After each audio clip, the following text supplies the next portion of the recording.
మీ business గురించి మా ఛానల్లో ప్రమోట్ చేయించుకోవాలనుకుంటున్నారా? Contact us 8247743841. If you want to promote your shop business in a channel, you can call me to above number. పుట్టిల్లు చిత్రంతో వెండితెరకు పరిచయమై కొన్ని వందల సినిమాలు నటించి హాస్యానికి మారుపేరుగా నిలిచారు అల్లు రామలింగయ్య. తెలుగులో జానపద పౌరాణిక చిత్రాలకు ఆదరణ తగ్గిన తర్వాత ఎక్కువగా సాంఘిక చిత్రాలు తెరకెక్కాయి. అదే రోజుల్లో రాజమహేంద్రవరానికి చెందిన గరికపాటి రాజారావు వైద్య వృత్తిలో ఉంటూ ప్రజానాట్య మండలి కార్యక్రమాలలో నాటకాల్లో చురుగ్గా పాల్గొంటూ ఉండేవారు. ఆయన సమాజానికి మంచి సందేశాన్ని అందించే సినిమా నిర్మించాలని 1953లో పుట్టిల్లు అనే సినిమా నిర్మించారు. ఈ చిత్రం ద్వారా ప్రఖ్యాత నటీమణి జమునతో పాటు మరో నటుడు కూడా కొత్తగా వెండితెరకు పరిచయమయ్యారు. ఆయనే హాస్యనట చక్రవర్తి అల్లు రామలింగయ్య. రేలంగి తర్వాత పద్మశ్రీ పురస్కారం అందుకున్న రెండవ హాస్యనటుడు ఆయనే. గొప్ప మానవతావాది కూడా. అల్లు రామలింగయ్య 1922 అక్టోబర్ 1న పశ్చిమ గోదావరి జిల్లా పాలకొల్లులో పుట్టారు. తండ్రి వెంకయ్యకు 7గురు సంతానం. వారిలో రామలింగయ్య 4గోవారు. రామలింగయ్యకు చదువు సంధ్యలు అబ్బలేదు. ఎప్పుడూ ఆకతాయి కుర్రాడిలా తిరిగేవారు. ఆటపాటలతో పాటు తన సహచరులను సరదాగా నవ్విస్తూ ఉండేవారు. నాటకాలను బాగా చూసేవారు. అప్పట్లో నాటకాల కంపెనీలు ఊరూరు తిరుగుతూ ఉండేవి. ఆ కంపెనీ మేనేజర్ల చుట్టూ తిరుగుతూ నాటకాలలో అవకాశాల కోసం ప్రయత్నాలు చేసేవారు. ఒకసారి భక్త ప్రహ్లాద అనే నాటకంలో బృహస్పతి వేషం వేసే అవకాశం వచ్చింది. ఆ వేషాన్ని అదురు బెదురు లేకుండా రక్తి కట్టించారు రామలింగయ్య. మొదట డబ్బులు ఎదురిచ్చి నాటకాల్లో వేషాలు సంపాదిస్తూ రామలింగయ్య నట జీవితం మొదలైంది. గాంధీజీ 1942లో క్విట్ ఇండియా ఉద్యమానికి పిలిపించే సమయానికి రామలింగయ్యకు 20 ఏళ్ళు. సామాజిక బాధ్యతను గుర్తించిన రామలింగయ్య యువతను ఉత్తేజపరిచి ఆ ఉద్యమంలో చురుగ్గా పాల్గొని రాజమండ్రి జైలుకు కూడా వెళ్లారు. అక్కడ తన సహచర సమరయోధుల్ని నవ్విస్తూ చిన్న చిన్న నాటకాలు వేస్తూ బుర్రకథలు చెబుతూ అందరికీ వినోదం పంచేవారు. జైలు నుంచి విడుదలయ్యాక కమ్యూనిస్టు వారితో చేరి స్వాతంత్రోద్యమంలో చేరారు. అప్పుడే గరికపాటి రాజారావుతో ఆయనకు పరిచయమైంది. రామలింగయ్యకు సినిమాలో నటించాలనే కోరిక బలంగా ఉండేది. అప్పటికే రామలింగయ్యకు కనకరత్నంతో వివాహమై 4గురు సంతానం.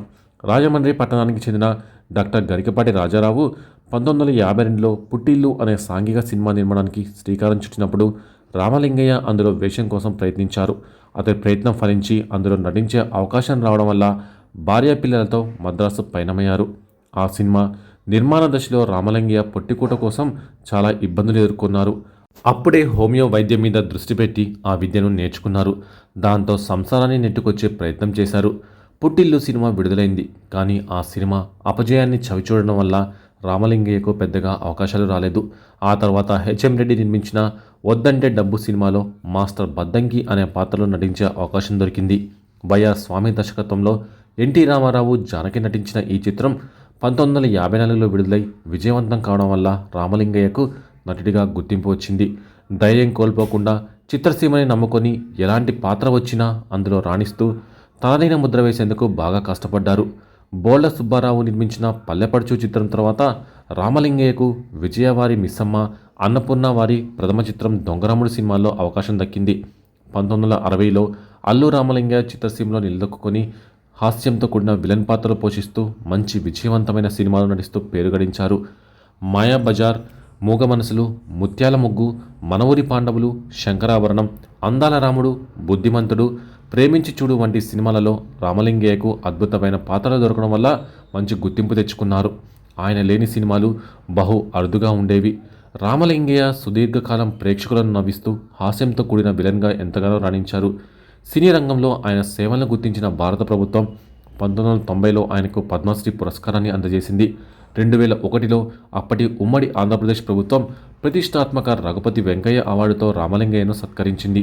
ఆయన కాంస్య విగ్రహాన్ని సొంతూరు పాలకొల్లులో, విశాఖపట్నం రామకృష్ణ బీచ్ రోడ్లో ప్రతిష్ఠించారు.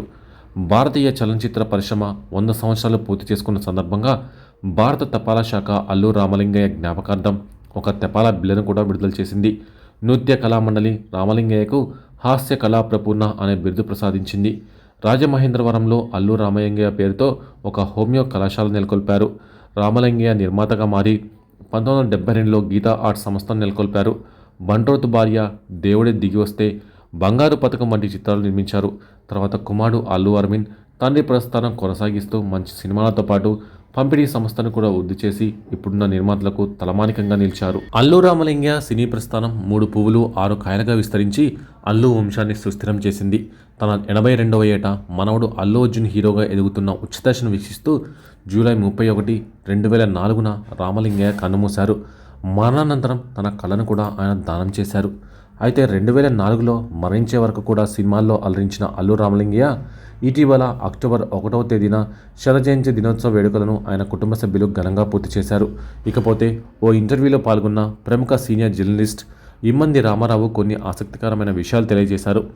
హాస్య ప్రధాన పాత్రలో నటించిన ఆయన ఎంతో ధైర్యవంతుడు అనే విషయం ఆయన 3వ కుమారుడు మరణించినప్పుడే తెలిసింది. అల్లు రామలింగయ్య గారి 3వ అబ్బాయి ట్రైను ప్రయాణం చేస్తూ తల ఎలక్ట్రిక్ పోల్కి తగిలి అక్కడికక్కడే మరణించారు. అలా హఠాత్తుగా కొడుకు మరణించినా కూడా అల్లు రామలింగయ్య గారు తన ధైర్యాన్ని కోల్పోలేదు. కుటుంబాన్ని ఓదార్చారు. వారికి కాలం తీరిపోయింది, మరణించాడు అని చెప్పారు. ఇక అలా నిబ్బరంగా కుటుంబానికి ధైర్యం చెప్పారు. చాలా మహోన్నతమైన వ్యక్తి అంటూ అల్లు రామలింగయ్య గురించి చాలా గొప్పగా చెప్పారు ఇమ్మంది రామారావు. ఇక అల్లు రామలింగయ్య కూతురు సురేఖను మెగాస్టార్ చిరంజీవికి వివాహం చేయగా ఆయన కుమారుడు అల్లు అరవింద్ ప్రొడ్యూసర్గా గీతా సంస్థ ద్వారా సినిమాలు నిర్మిస్తున్నారు. అల్లు రామలింగయ్య మనవళ్లుగా అల్లు అర్జున్ అగ్రహీరోల్లో ఒకటిగా గుర్తింపు తెచ్చుకున్నారు. అల్లు కుటుంబం నుంచి అగ్రహీరోగా అల్లు అర్జున్ కొనసాగుతున్న విషయం తెలిసిందే. ఇక అల్లు బాబీ ప్రొడక్షన్ ఫీల్డ్లో కొనసాగుతుండగా అల్లు శిరీష్ సినిమాలలోనే హీరోగా నటిస్తున్నారు. ఇక ఇదిలా ఉంటే నందమూరి తారక రామారావు పరమానందయ్య శిష్యులు అనే సినిమా షూటింగ్ జరుగుతున్న సమయంలో అస్వస్థతకు గురయ్యారట. కాగా అదే షూటింగ్లో లెజెండరీ నటులు అయిన నాగయ్య లాంటి వారు కూడా ఉండడం గమనార్హం. అయితే అనూహ్యంగా ఈ షూటింగ్ సమయంలో అన్నగారు అస్వస్థతకు గురికావడంతో దర్శక నిర్మాతలు ఆందోళనలో పడిపోయారు. షూటింగ్ని పూర్తి చేయడం ఎలా అని భావించారట. అయితే షూటింగ్ స్పాట్లో ఉన్న ఒకప్పుడు స్టార్ కమెడియన్ అల్లు రామలింగయ్య వైద్యం కూడా చేయగలరు అన్న విషయం కేవలం ఒక నాగయ్యకు మాత్రమే తెలుసు. ఆయన హోమియోపతి వైద్యం చేయడంలో ఎంతో నిపుణుడు అన్న విషయం నాగయ్యకు మినహా మిగతా ఎవరికూ తెలియలేదు. ఈ క్రమంలోనే అస్వస్థతకు గురైన అన్నగారిని ఒక ఆసుపత్రికి తరలించాలన్న విషయంలో దర్శక నిర్మాతలు కన్ఫ్యూజన్లో పడిపోయారు. ఒకవేళ ఆసుపత్రికి తరలిస్తే షూటింగ్ ఆగిపోతుంది, తరలించకపోతే అన్నగారు మరింత అస్వస్థతకు గురై ఇబ్బంది పడే అవకాశం ఉంది. ఇలాంటి సమయంలోని ఏం చేయాలో తెలియక అప్పుడు సీనియర్ నటుడిగా ఉన్న నాగయ్యను సలహా అడిగారట దర్శక నిర్మాతలు. ఈ క్రమంలోనే నాగయ్య అల్లు రామలింగయ్యకు చెప్పడంతో ఆయన నందమూరి తారక రామారావు నాడి చూసి వైద్యం అందించారు. ఇలా అల్లు రామలింగయ్య అందించిన వైద్యంతో అన్నగారు కేవలం 5 నిమిషాల్లోనే మళ్ళీ అస్వస్థత నుంచి బయటపడ్డారట. ఆ తర్వాత కాలంలో ఏ ఆరోగ్య సమస్య వచ్చినా అల్లు రామలింగయ్య గారి దగ్గరే సలహాలు సూచనలు తీసుకోవడం మొదలుపెట్టారట ఎన్టీఆర్ గారు ముఖ్యమంత్రి అయిన తర్వాత కూడా అల్లు వారి వైద్య సలహాలు తీసుకునేవారట. ఒకరినొకరు బావా అనుకుంటూ చాలా చనువుగా ఉండేవారట.